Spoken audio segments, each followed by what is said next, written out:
Up on the common today. Oh, Phoebe just nicked Rex's ball. Haven't got the little girls today because they're in heat. Did she steal your ball, dude? Oh dear. Oh. We'll have to get that back off her. So we're on Rodborough today, so that's the other side. I normally am up there somewhere. So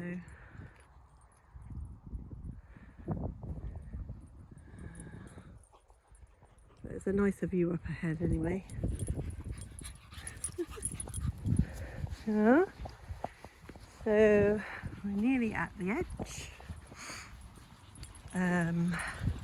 Molly just created holy hell because she stole someone's ball again, and because she stole it, she wouldn't let it go, and she knew I was trying to get it back off her, the little monkey. And I was like, you cannot have their ball, it's not your ball. But yeah. Molly, this way please, come on. So we're nearly down the edge, as you can see what a lovely view we've got here.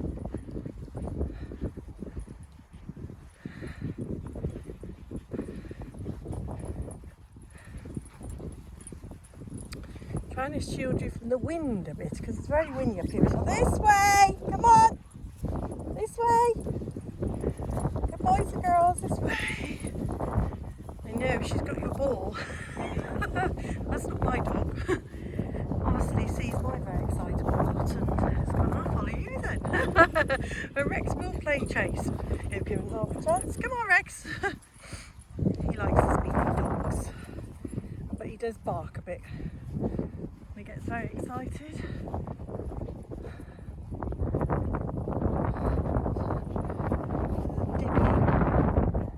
The dippy.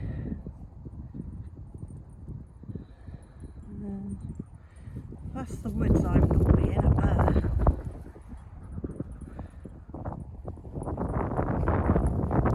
Come on.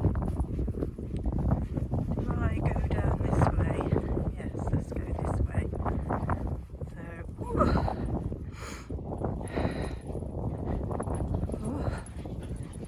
got to be very careful going down here.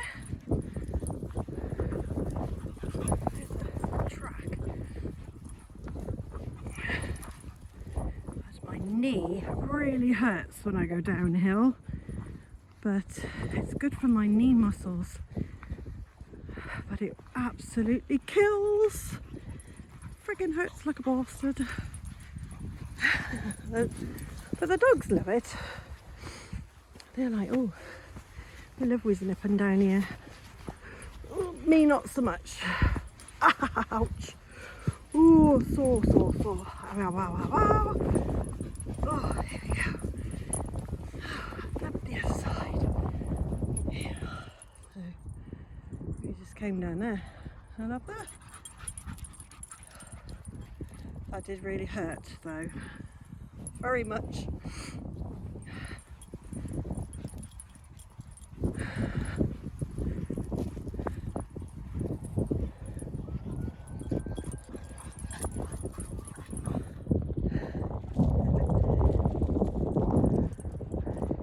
Little monkeys in the trough. Nice and wet monkeys now. Are you wet now, Beebs?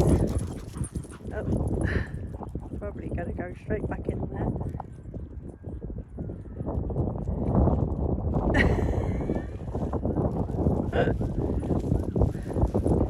It's one of the reasons I don't come here very often, because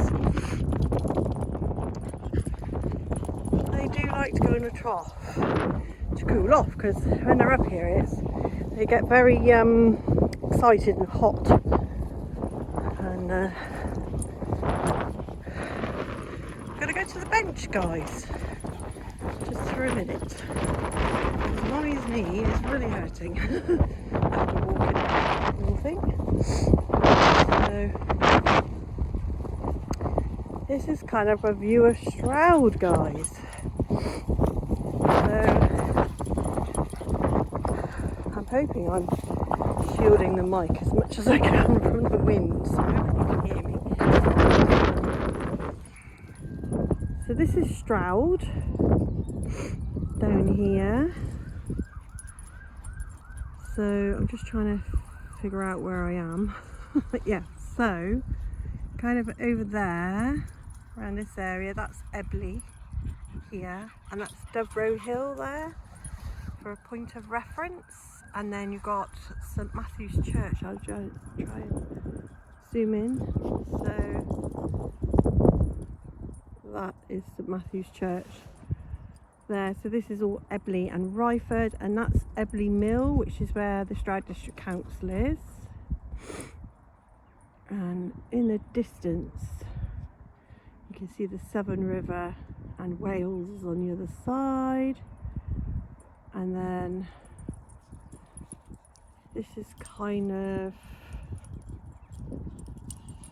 Thrupp. Yeah, I think this is part of Thrupp down here, and the canal runs along there. So at the moment we're renovating our whole canal system, so it goes down to Chalford. I don't know if it goes further at the moment. I need to have a look at the Canal Trust website, but at the moment they're doing something called the missing mile. So it goes all the way up to Stonehouse, and they've just put this amazing bridge that goes under the motorway that they built into the roundabout so that the canal boats can go under the bypass basically and into which is the missing mile basically.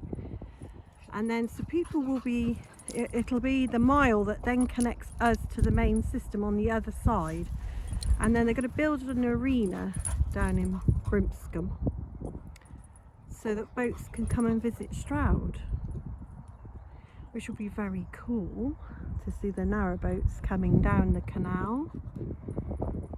Because we all these old factories that you can see down here, so these really old ones, these are all like rugs and carpets, and even Stroud District Council where that's built used to be carpets and things, and most of them have been turned into housing or offices, or some of them still have some businesses in. But yeah, Stroud is steeped in a lot of history, and it would be really cool to get the canal system really going. We have a railway track that goes through there. One of my clients was telling me how it used to be a bit like a bus and used to run from Chalford all the way to Gloucester, and it used to stop at several halts on the way through Stroud, and you could always tell if you were running late for work because the trains were so on time. It's a bit mad, isn't it? But yeah, Stroud is just steeped in loads of history, but it has got more and more built up, because when I first moved here it was nowhere near as built up as this. We didn't have as many homes.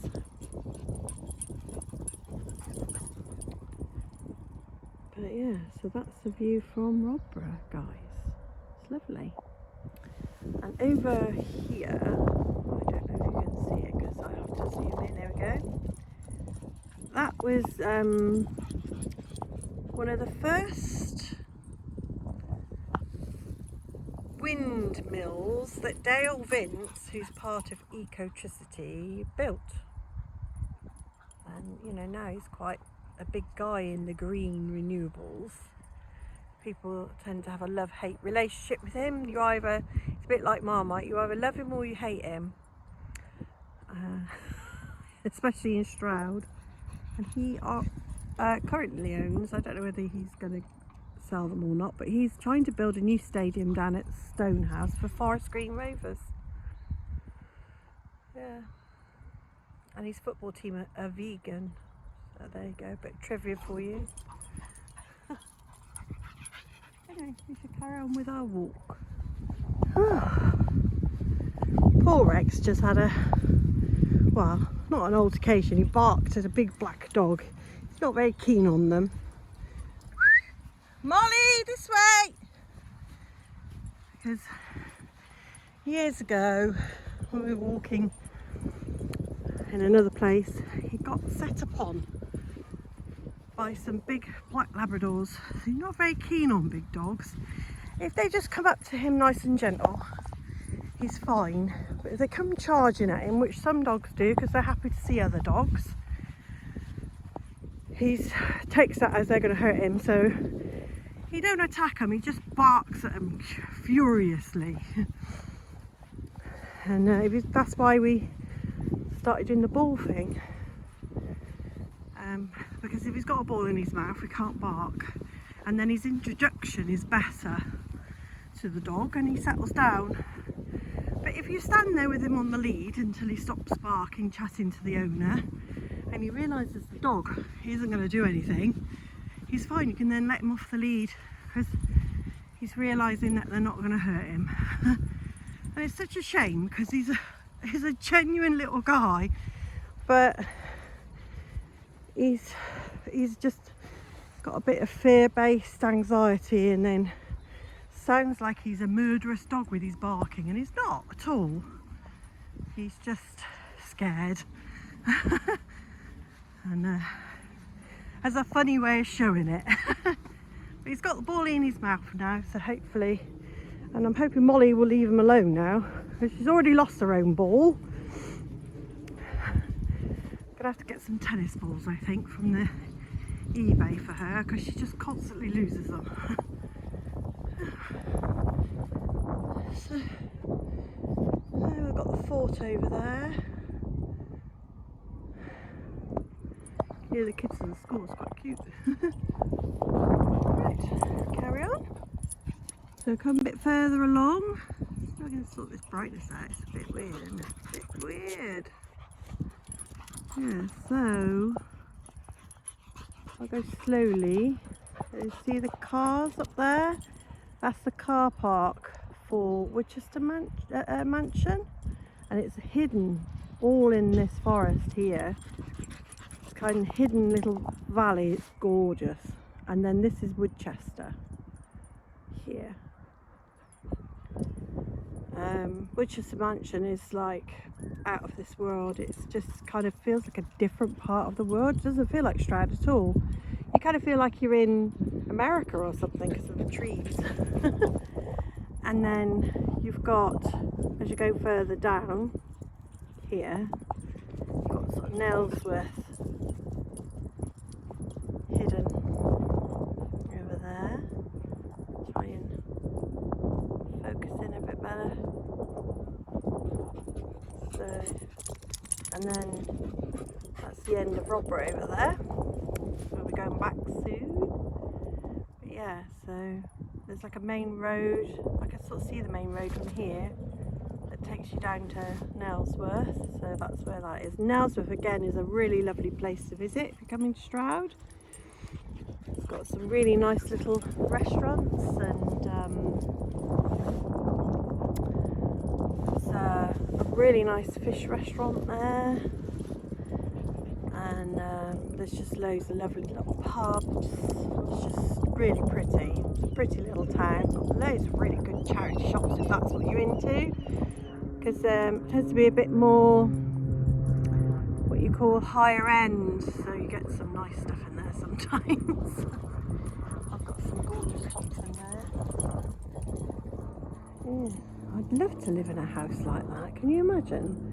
That's like completely walled in, and it's got enough land for a horsey, and you're allowed to ride on the common, so it would be so cool to have that. If you were a millionaire, because the houses up here are very expensive. Anything that's on the common, you're talking millions. So yeah, the houses up here are very expensive. I'm going to move on because the dogs are being a bit naughty with a couple of other dogs. They're not being aggressive, just keep barking at them. It's like, stop barking at them, you silly sausage. Anyway, yeah, so the houses up here are really expensive. If you're looking like Rightmove, you're talking like over $1 million for any of the houses up here, and some of them are like 2 million. I think I saw one that was 4 million. But oh, some of them are so gorgeous inside. Got orangeries and swimming pools and saunas, and yeah, kind of if you win the lottery kind of thing, or you know, rich. So quite a lot of rich people in Stroud, especially since The Guardian 3 years in a row said Stroud's like the best place to live. I actually had a Lamborghini, an orange one, go past my house the other day, and I've seen Bentleys, Aston Martins, because Whitesale above where I live is also a bit highbrow in places. So yeah, the weather's actually alright today, apart from the wind. But yeah, it's not too bad.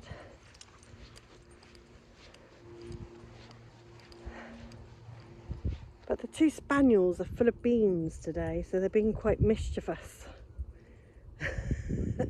Which is weird, you know, because Phoebe's elderly now, but she does not stop. So this is Rodborough Fort, doing quite a lot of innovation. To be honest, I only really know that they set off fireworks at New Year's, and it's really annoying. I need to do a bit of history really, because there's quite a lot of history about it, and I'll let you know what it is. So, the fort was built in 1761 and was a garrison on an ancient site, and then in 1860 it was extended, and then in the 1980s it became a camping and caravan site, which is really bizarre, because this is National Trust land, so I would have thought they would have. But anyway, camping and tents. It's also a grade 2 listed building, and it's heritage listed. So there you go. They do have a website, apparently. We can find out a bit more about it. But yeah, I would have thought National Trust would have bought it off them, because it has been up for sale several times. But there you go, Rodborough Fort, guys.